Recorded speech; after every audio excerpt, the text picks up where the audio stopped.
Magandang tanghali, Pilipinas. Live po tayo mula sa PTV News Center at narito na po ang latest sa lagi ng panahon sa mga oras na ito.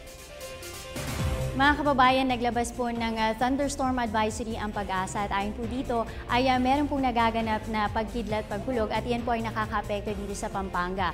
At particular po yan dyan sa Clark, Mabalacat, Angeles, ngayon din dito po sa Florida Blanca. Kasama din po dyan ang Zambales maging ang Bataan. Paalala lamang po na magaganap po ito at magtatagal sa loob ng 2 oras. Samantala, nasa layong 1,020 kilometers na po silangan ng Northern Mindanao. Ito pong low pressure area na ating binabantayan. Kasalukuyan po yung nasa labas pa naman nitong ating Philippine Area of Responsibility, pero inaasahang papasok na po ito sa loob ng PAR at maaari pang lumakas bilang isang bagyo sa loob po yan ng 24 to 48 hours. Samantala, apektado pa rin po nung hanging habagat o yung pong ating tinatawag na southwest monsoon. Ito pong malaking parte ng Luzon. Kaya naman makakaranas pa rin po ng mga occasional rains dito po yan sa Metro Manila. At kasama din po dyan ang rehiyon ng Ilocos, Cordillera Administrative Region, maging dito po sa Central Luzon at kasama din po dyan ang probinsya ng Palawan. Pero dito po sa natitirang bahagi ng ating bansa, gaya na lamang po ng Visayas area, maging dito po sa buong Mindanao, ay generally fair weather po ang inyong mararanasan na may chance po yan ng isolated rain showers and thunderstorms. Samantala sa ating pong pagbabalik, alamin natin ang mga detalye tungkol po sa inilabas na gale warning ng Pag-asa. Iyan at iba pa matapos ang isang paalala.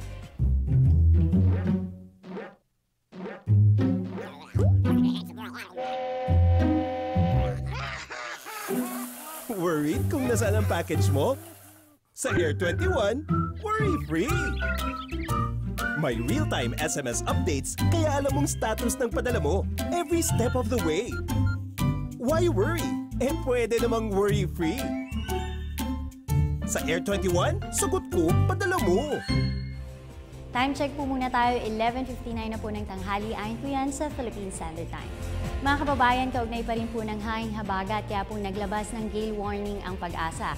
Ayon po dito ay magiging maalon ng ating sea condition dito po yan sa kanlurang bahagi po ng Luzon. Maaari pong tumaas ang alon ng 3.4 to 4.5 meters. Kaya inaabisuhan po ang mga mangingisda na may maliliit na sasakyang pandagat na huwag munang pumalaot sa mga nasabing baybayin dahil maaari pong maging mapanganib ang karagatan para sa inyo.